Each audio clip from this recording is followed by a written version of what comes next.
ஏனென்றால் அவர்களுடைய வாழ்க்கையின் டேர்னிங் பாயிண்ட். உண்மையில் இளைஞர் பருவம் என்பது அவர்கள் அப்பொழுதுதான் நிறைய தீர்மானங்கள் எடுப்பார்கள். அந்த சின்ன வயசிலேயே அவர்களிடம் தோழி மனப்பான்மை வந்தால் அவர்களுடைய எதிர்கால தொழில் வாழ்க்கையும் கல்வி வாழ்க்கையும் பெருமளவுக்கு பாதிக்கப்படும். அதன் விளைவாக அவர்களிடம் வருகின்ற இன்னொரு அம்சம்தான் அவர்கள் மன உளைச்சலுக்கு உட்படுவார்கள். ஸ்ட்ரெஸ் என்று சொல்றாங்க ஆங்கிலத்தில். அதாவது மன உளைச்சலுக்கு உட்படுவார்கள். இந்த மன உளைச்சல்களின் ஊடாக சில நேரம் எங்களுடைய சமூகத்தில் குறைவாக இருந்தாலும் பிற சமூகங்களில் தற்கொலைகள் கூட அதிகரிப்பதற்கு இது ஒரு காரணம் அமைகின்றது. அந்த மன உளைச்சல் அவர்களை இட்டு செல்கிறது. நிச்சயமாக பெரிய ஒரு பாதிப்பை அவர்களிடம் உருவாக்குகின்றது. மிகவும் நோக்கப்படுகின்ற ஒரு விடயம் தான், அதாவது இந்த முரண்பாட்டு நிலைமைகள் ஏற்படுகின்ற போது எதிரான மனப்பாங்கு தன்னை சூழ உள்ளவர்களோடு சில சந்தர்ப்பங்களில் தன்னுடைய பெற்றோர்களோடு கூட அவர்கள் முரண்பாடாக நடந்து கொள்வார்கள். அதே போன்று தன்னுடைய ஊரினுடைய தலைமைகள், பள்ளி நிர்வாகம், அதே போன்று இதெல்லாவற்றையும் முரண்பாடாக பார்க்குகின்ற ஒரு ஆபத்தான மனப்பாங்கு அவர்களிடம் உருவாக முடியும். அதாவது குறிப்பிட்ட ஒரு வயதை, ஒரு பருவத்தை அவர்கள் அடைகின்ற பொழுது அவர்கள் பெற்றோரை விட்டு, அதே போல தங்களுக்கு மேல் இருக்கின்றவர்களை விட்டு படிப்படியாக தூரமாகின்ற ஒரு நிலை இதன் விளைவாக தோற்றுவிக்க முடியும். தெரியும், இஸ்லாத்தை பொறுத்தமட்டில் முதியவர்களுடைய பங்களிப்பு அல்லது பெற்றோர்களுடைய பங்களிப்பு ஒரு இளைஞர் உருவாக்கத்தில் முக்கியமானது. வெஸ்டர்ன் சைக்காலஜியில் அது முக்கியத்துவம் இல்லாம முடியும், சுயமாக முடிவெடுக்கலாம் முடியும். ஆனால் இஸ்லாம் எப்போதும் ஒரு கான்ஃபிளிக்ட் வருகின்ற போது நீங்கள் மூத்தவர்களை அழைத்து மூத்தவர்களோட தீர்வு காணுகின்ற கருத்தை தான் அல் குர்ஆனும் சுன்னாவும் குறிப்பிடுகின்றது. நிச்சயமா இந்த வகையில் இந்த எதிர்மனப்பாங்க நினைக்கிற சில நேரம் சமூகங்களில் ஆயுத ரீதியான சில போராட்டங்களுக்கும் பல இடங்களில் வழிவகுக்க முடியும். ஆனால் அந்த இடத்தில் இளைஞர்கள் மிக கவனமாக வழிநடத்தப்பட வேண்டும். இன்னொரு விடயம் தான், இந்த முரண்பாடு நிலைமைகளில் காணப்படுகின்ற போது இளைஞர்கள் பிறரை மதிக்க மாட்டார்கள். பிறரை மதிக்க மாட்டார்கள் என்றால் தன்னுடைய கருத்து தான் எப்பொழுதும் சரியான கருத்து என்று விடாப்பிடியாக இருப்பார்கள். ஏனைய அவர்களுடைய கருத்து பிழை என்று நினைப்பார்கள். எனவே இந்த முரண்பாடுகளை சரியாக நெறிப்படுத்துவது நான் நினைக்கின்றேன் எங்களுடைய சமூகத்தை பொறுத்த மட்டில், குறிப்பாக இலங்கை முஸ்லிம் சமூகத்தை பொறுத்த மட்டில் முக்கியமானது.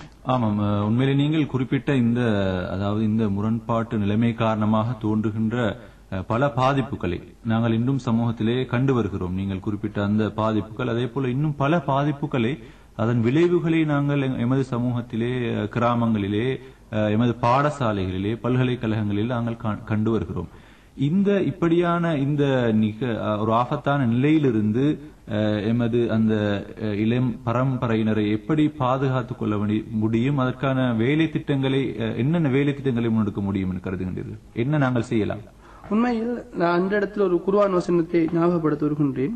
அல்லாஹ் தஆலா குர்ஆன் குறிப்பிடுகின்றார், எந்த ஒரு சமூகம் தன்னைத்தானே மாற்றிக்கொள்ளவில்லையோ அல்லாஹ் தஆலா அந்த சமூகத்தை மாற்ற மாட்டான். நிச்சயமாக இந்த இடத்தில் இந்த கருத்து மிகவும் முக்கியமானது. நான் நினைக்கின்றேன் இதை வெஸ்டர்ன் யூத் ட்ரெயினர்ஸும் இதை குறிப்பாக குறிப்பிடுகிறார்கள். இளைஞர்கள் மத்தியில் முதலாவது செய்யப்பட வேண்டிய விடயம் என்னவென்றால் அவருடைய மனப்பாங்கை மாற்ற வேண்டும்.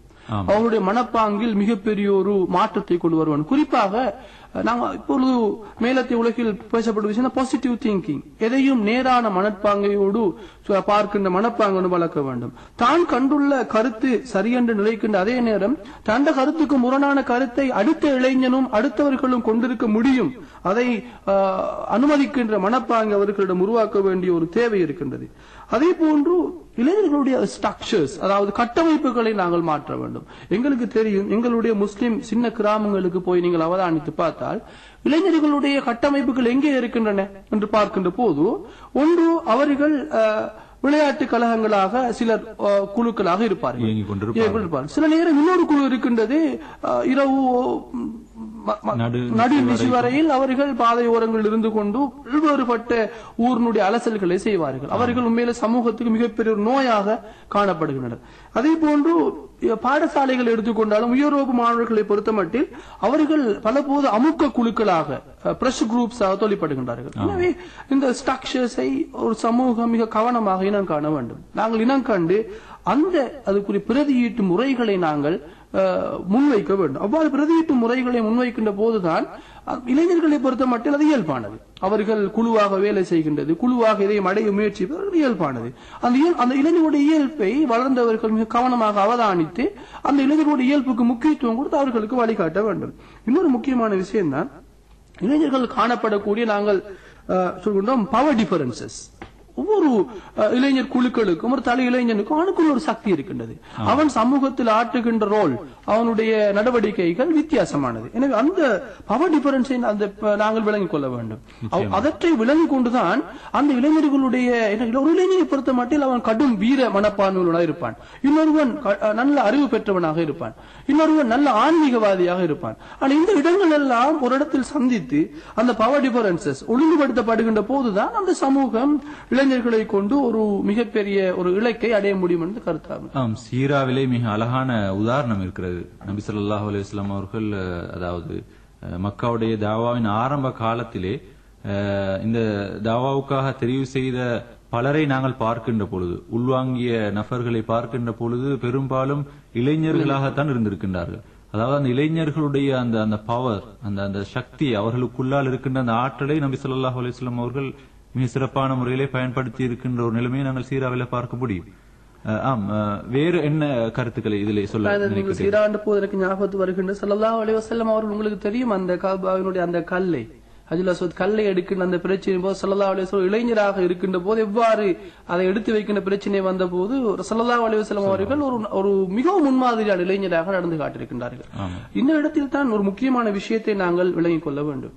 இளைஞர்கள் என்பவர்கள் எப்போதும் பிரச்சனைக்குரிய ஒரு சமூகம் என்று நாங்கள் பார்க்கக்கூடாது, எப்பொழுதுமே கான்ஃபிளிக்ட் ஆகக்கூடிய பார்க்கக்கூடாது. நாங்கள் அவர்களை பாசிட்டிவாக பார்த்து அவர்களுடைய விடயங்களில் கூடுதல் கரிசனை எடுக்க வேண்டும் என்றுதான் என்னோட தாழ்மையான கருத்தா இருக்கின்றது. ஆமாம், உண்மையிலேயே மிக அழகான பல கருத்துக்களை நீங்கள் பகிர்ந்து கொண்டீர்கள். இளைஞர்கள் எப்படி சரியான வழியிலே வழிநடத்தப்பட வேண்டும் என்பது தொடர்பான பல கருத்துக்களை பகிர்ந்து கொண்டீர்கள்.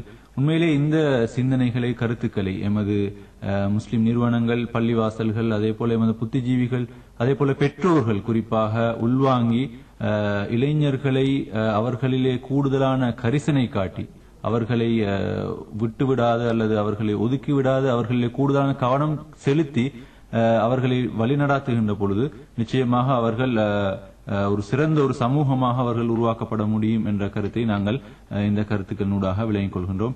இந்த கருத்துக்களை எங்களோடு பகிர்ந்து கொண்ட சகோதரர் MN முஹம்மது அவர்களுக்கு எமது நன்றிகளை தெரிவித்துக் கொள்கின்றோம்.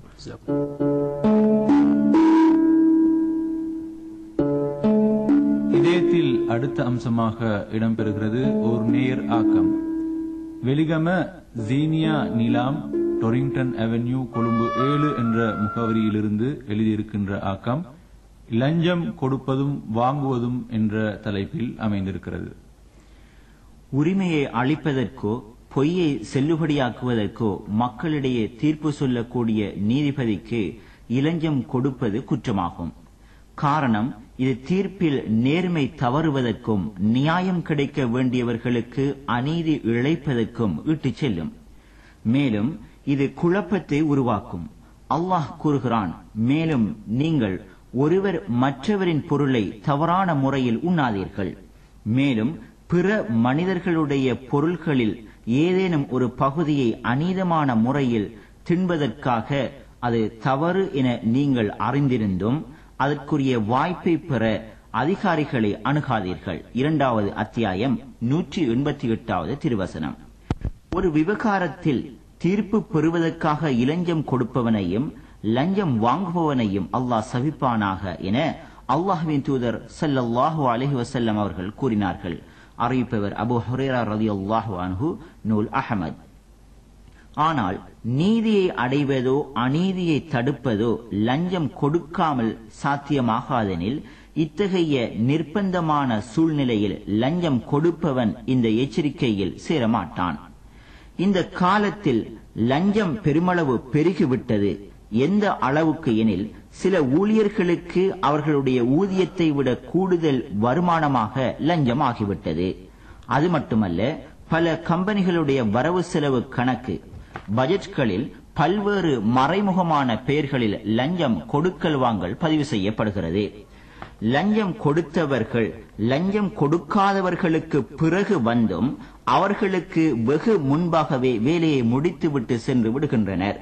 முதலாளிகளுக்கு சேர வேண்டிய பணங்கள் லஞ்சம் காரணமாக முகவர்களின் பாக்கெட்டுகளில் சேர்ந்து விடுகிறது. இது போன்ற காரணங்களால் தான் இந்த தீமையிலும் இது சம்பந்தப்பட்டவற்றிலும் பங்கு பெறுபவர்களை அல்லாஹ் தனது அருளை விட்டும் தூரமாக்கட்டும் என நபி ஸல்லல்லாஹு அலைஹி வஸல்லம் அவர்கள் சபித்திருப்பதில் ஆச்சரியமில்லை. அப்துல்லாஹ் பின் அம்ர் ரலியல்லாஹு அன்ஹு அவர்கள் அறிவிக்கிறார்கள், லஞ்சம் கொடுப்பவர் மீதும் லஞ்சம் வாங்குபவர் மீதும் அல்லாஹ்வின் சாபம் உண்டாகட்டுமாக என அல்லாஹ்வின் தூதர் ஸல்லல்லாஹு அலைஹி வஸல்லம் அவர்கள் கூறினார்கள். ஆதாரம் இப்னு மாஜா.